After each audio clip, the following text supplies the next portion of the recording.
Gitu ya. Yang mau dimaukan sekarang ini. Terus gimana Ustaz? Kalau ada Ustaz yang semacam itu, ada beberapa hal yang menyimpang. Saya tahu dia salah Ustaz. Boleh nggak masih taklim sama dia ya? Nah gitu biasanya ya. Pertanyaannya para ikhwah itu. Boleh nggak Ustaz? Saya taklim sama dia Ustaz. Jawabannya dia. Jawabannya gimana ya? Allah musta'an. Hadir. Waktunya kayaknya nggak cukup ini. Sesungguhnya sudah sering saya sampaikan di majelis-majelis, terutama ketika di Warsalam ketika mengkaji kitab Arba'in itu ya. Seperti yang mungkin pernah saya utarakan terkait dengan bab talaqi ilmu, mempelajari ilmu. Islam itu mengajarkan kepada kita harus selektif dan ketat terkait dengan orang yang menyampaikan ilmu kepada kita. Kaidah besar, prinsip mulia disampaikan oleh Al-Imam Muhammad bin Sirin rahimahullah, inna hadzal ilma dinun fanzuru amman ta'khuduna dinakum. Sesungguhnya ilmu ini adalah agama, maka lihatlah dari siapa kamu mengambil ilmu agama ini. Itu prinsip besar. Sehingga dalam bab talaqi ilmu tidak bisa sembarangan kita mengambil ilmu ya dari seseorang. Disebutkan oleh para ulama kita ketika menjabarkan pernyataan Muhammad bin Sirin ini, banyak sekali pihak-pihak yang tidak mungkin kita ambil ilmunya. Mau disebutkan? Oh iya, semangat iya. Yang pertama ialah sahibu hawa. Jelas. Pengikut hawa nafsu. Ahli bid'ah. Orang-orang yang punya pemahaman bid'ah, yang punya pemahaman sesat, yang punya pemahaman menyimpang. Ini dinaskan oleh Imam Malik rahimahullah. Sahibu hawa. Tak ingatkan, seseorang itu dinyatakan sebagai sahibu hawa tidak dipersyaratkan harus menyelisihi seluruh prinsip-prinsip Ahlus Sunnah. Mudah-mudahan itu paham yang saya katakan ini. Saya ulangi lagi. Seseorang itu dinyatakan sebagai sahibu hawa, sebagai orang yang menyimpang. Tidak ada persyaratan harus menyelisihi seluruh prinsipnya Ahlus Sunnah baru dikatakan sahibu hawa. Tidak. Satu prinsip saja dari prinsip-prinsip dasar Ahlus Sunnah dia selisihi, itu sudah keluar dari garis Ahlus Sunnah, masuk kepada lingkaran muslim yang menyimpang. Satu tok ya kan? Satu tok. Ini tolong camkan baik-baik. Sebagian ikhwah kita ini, barakallahu fikum, ketika disampaikan penyimpangan-penyimpangan yang ada, mengatakan cuma satu tok aja kok. 1, 2, 3, 4 itu sedikit aja penyimpangan sudah dikatakan sebagai orang yang menyimpang. Maunya berapa? Maunya berapa? Maunya berapa coba? Maunya berapa? Sebutkan angkanya sama saya. Maunya berapa? 10 Ustaz. Dalilnya mana Anda mengatakan 10? Dalilnya mana?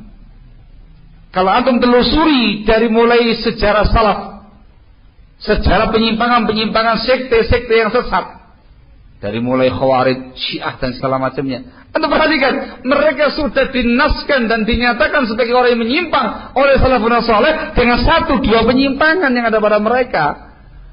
Tidak nunggu seluruhnya gitu. Kamu Khawarij, kenapa dikatakan sebagai Khawarij dan dikatakan sebagai menyimpang? Berapa poin? Berapa poin ketika itu? Apa yang satu itu? Apa? Nah, itu kan sebabnya penyimpangan pemahamannya. 1. Dikarenakan mereka mengkafirkan orang-orang yang berhukum dengan selain hukum Allah secara mutlak pada masa itu. Maka mushaf mengatakan inil hukmu illa lillah, inil hukmu illa lillah. Satu penyimpangannya sudah disikapi dengan rupa oleh salafun saleh. Baca Quran, baca Quran. Puasa, puasa. Quran sunnah. Khawarij, Quran sunnah. Mendakwakan Quran, mendakwakan sunnah dan segala macamnya. Oh iya. Apa kamu bimbingannya? Quran sunnah. Pemahaman salah, mantap. Gitu. Satu penyimpangan takfir dikatakan sebagai Khawarij. Syiah pada masa itu. Kenapa dikatakan menyimpang? Dikarenakan pemahaman mereka yang hulu melampaui batas terkait dengan Ali bin Abi Thalib radhiyallahu taala anhu arba. Satu penyimpangan. Ketika itu minggir. Qadariyah pada zaman tabi'in, Ma'bad al-Juhani. Dikatakan sebagai Qadari dan dia menyimpan yang satu penyimpangan, mengingkari takdir. Yang lainnya, kamu cek podo aja, salatnya podo, Qurannya sama, hadisnya sama, sunnahnya sama, semuanya sama. Yang beda cuma satu, dia ingkar takdir. Dan terus demikian. Satu persatu ketika setelah muncul, itu kali pertama muncul dan dinyatakan menyimpang, itu dari satu penyimpangan. Ada yang satu, ada yang dua, ada yang banyak, ada yang seambrek. Tergantung penyimpangannya masing-masing. Itu yang pertama. Jadi cepat ini sekarang larinya jarum jam ini.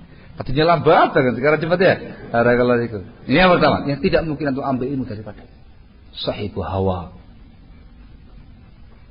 Ya, sahibu hawa. Dan ingatkan, tidak harus menyelisihi seluruh prinsip-prinsip ahlu sunnah dikatakan sahibu hawa itu. Menjadi satu prinsip saja sudah dikatakan sebagai sahibu hawa, enggak boleh diambil ilmu daripadanya. Yang kedua, ialah al-masbuhun, dikatakan sebagai sahibu syubhah. Orang-orang yang di otaknya full syubhat. Gitu ya, al-masbuhin, orang-orang yang ahli syubhat. Banyak hal yang aneh-aneh. Walaupun dia belum divonis sebagai ahli bid'ah, belum divonis sebagai mubtadi' dhal, belum ya ikhwan. Nek bahasa sebagian orang sekarang masih salafi. Barakallahu. Kalau ulama kita nggak mengatakan salafi, masbuhin, sahibus syubhat, orang-orang yang memang full syubhat, banyak syubhatnya.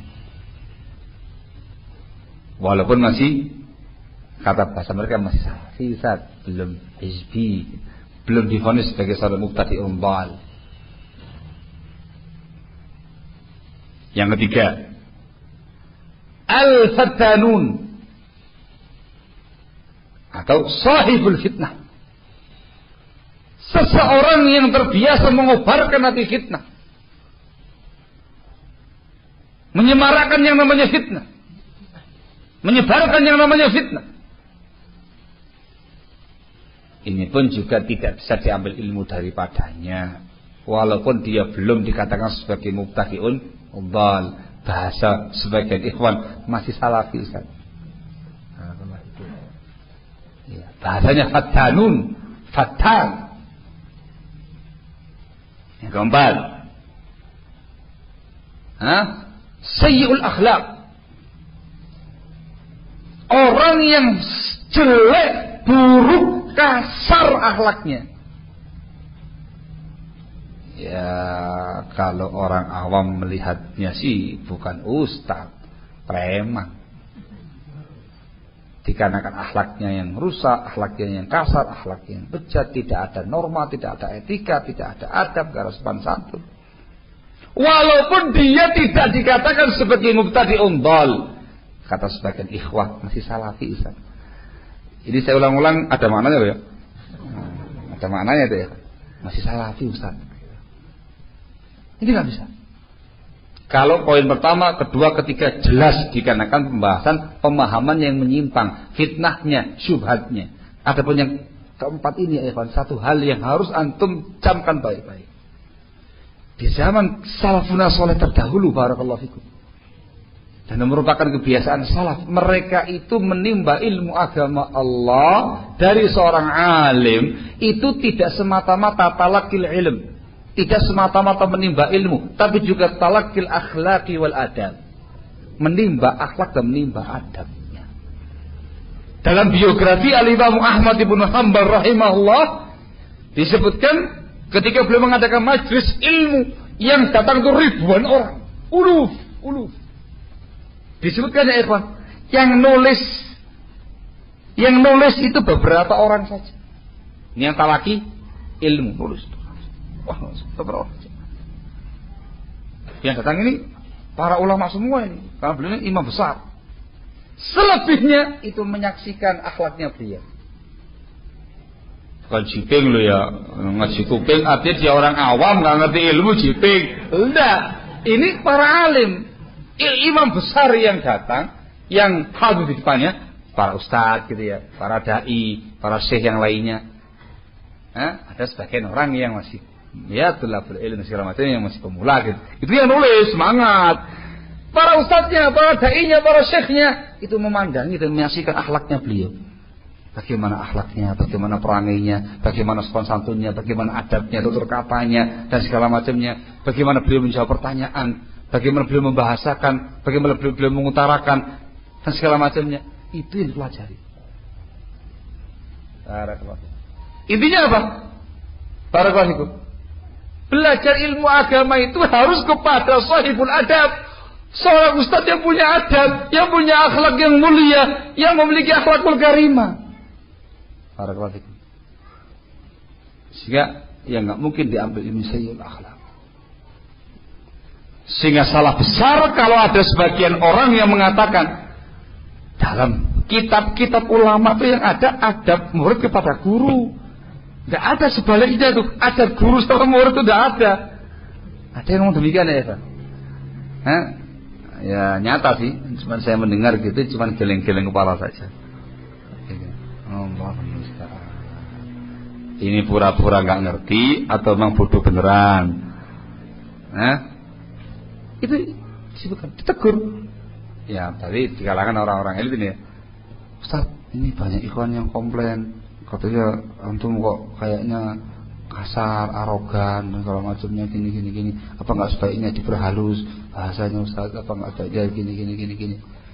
Darinya mana yang mengatakan akhlak Ustaz sama murid? Tidak ada darinya. Mana kitabnya? Tidak ada kitab ulama yang membuat judul adab guru pada murid. Tidak ada itu. Yang ada itu kira adab murid kepada gurunya. Anda dengar astagfirullahaladzim. Apa tidak pernah membaca keterangan ulama terdahulu? Apa tidak mengerti bagaimana salafun saleh? Darusurnya goblok tapi diustadkan gitu. Allahul musta'an. Baru 4. Tambah lagi tak? Tambah lagi mana? Jadi jarumnya semakin cepat larinya ya Pak. Tadi lambat banget, sekarang cepat banget ya. Yang kelima orang yang jahil. Orang yang secara keilmuan tidak ada ilmunya, walaupun dia khatib, orator, dikatakan khatibun jahil, atau dikatakan mutamasyikh, sok jadi syekh tapi dia jahil. Atau sekarang ini sok diustadkan tapi goblok. Dari semisalnya, ini tidak bisa diambil. Yang berikutnya ini dinaskan oleh Imam Malik rahimahullah, wa rajulun dzu fadlin wa salahin la ya'rifu ma yuhadditsu bih. Orang yang saleh, orang yang mulia, punya fadilah, Masya Allah, orang yang thayyib, orang yang khair, saleh, bagus, sunni, ahlu sunnah, tapi tidak ngerti apa yang dia sampaikan, tidak faham, tidak mengerti apa yang dia sampaikan. La ya'rif ma yuhadditsu bih. Itu pun juga tidak diambil ilmunya. Walaupun orang soleh, walaupun akhlaknya mulia, walaupun dia seorang sunni, salafi, rajulun fadil, bukan sahibul fitnah, bukan sahib syubhat, rajul fadil, tapi la ya'rif ma yuhadditsu bih, tidak ngerti apa yang dia sampaikan. Ngomong apa gak ngerti ini. Bingung ini ngomong apa ini. Apa Ustaz? Ngomong apa ini? Nggak ngerti saya mau ngomong apa ini. Apa Ustaz? Atau kan Ustaz, ya orang aja yang bilang sama saya Ustaz, saya ngomong apa ini? Ngomong apa ya Pak? Apa yang maksud? Tidak bisa mengutarakan apa yang ada dalam benaknya dia, pada pikiran dia, pada ilmunya dia. Oh boy, ini mau apa ini? Jangan diambil ilmu dari dia. Walaupun dia orang yang soleh, orang yang sangat mulia. Jangan sepanjang lagi pembahasannya. Hadallah. Sehingga dalam bab talaqin ilm itu lain pembahasan. Dari sini saya ingin menyampaikan kepada antum. Mohon maaf pada para takmir kalau adanya agak ditunda sedikit gitu ya. Ya apa kan? Ya apa ya? Dari sini para keluarga saya ingin menyampaikan kepada antum. Ketika ada seorang ustaz, seorang dai ditanya, Ustaz, kalau saya belajar sama fulan gimana Ustaz? Kemudian sang dai mengatakan sama dia, janganlah. Dia itu orangnya begini disebutkan terkait dengan akhlak yang kurang bagus, kemudian nggak punya hikmah dalam cara dakwah, suka bikin fitnah, bikin masyakil di banyak tempat dan segala macamnya. Dia janganlah. Itu jangan difahami ustadz ini telah mentahdir orang itu. Jangan difahami ustadz ini mengklaim dia sebagai ahli bid'ah atau sebagai hizbi. Tidak. Maknanya ustadz ini tidak menerangkan, ya akhi, orang itu tidak layak diambil ilmunya, tidak masuk kriteria. Walaupun dia seorang sunni, seorang salafi, orang yang punya ilmu, tapi tidak dalam perkara lain yang terkait dengan talaqi ilmu. Paham yang maksud? Paham ya kan? Lalu kenapa? Ya dikarenakan ikhwan itu ya. Banyak dikarenakan para ikhwah itu seperti itu. Ketika ditanya, Ustaz, gimana hukumnya taklim sama Ustaz Fulan? Kalau saya sih, saya sarankan jangan sama dia ya. Dia aja orangnya begini. Banyak kasus sampai di telinga saya, kasus terkait dengan Ustaz satu ini bikin masalah banyak di banyak tempat ini. Janganlah, nanti aja. Langsung disiarkan, Ustaz Fulan mentahdir Ustaz Fulan. Disiarkan lagi, hizbi, sudah hizbi. Tahdir sama Ustaz Fulan. La haula wala quwwata illa billah. Banyak hal ya ikhwan, terus terang yang saya dengarkan yang beredar di permukaan. Saya geleng-geleng. Kok jadi kayak gini ya? Ini apa karena memang enggak punya ilmunya atau karena pada goblok semua ya? Barakallahu fikum. Kok enggak mengerti prinsip-prinsip yang jelas semacam ini gitu. La haula wala quwwata illa billah. Al-muhim tolong dicamkan baik-baik. Hal yang tadi mohon maaf yang sebesar-besarnya dikarenakan jam 12:10 sudah masuk waktunya azan. Intinya sebagaimana judul yang sudah disebutkan, mewaspadai bahaya fanatisme. Tinggalkan semua sikap fanatik, pegangi baik-baik ittiba'ul haq, qabulul haq, ta'zimul haq, al-ukhuwah al-islamiyah di atas sunnah Rasulullah SAW dengan konsekuensi ukhuwah yang ada. نكتفي إلى هنا سبحانك وبحمدك أشهد أن لا إله إلا أنت أستغفرك وأتوب إليك. تفضلوا حفظكم.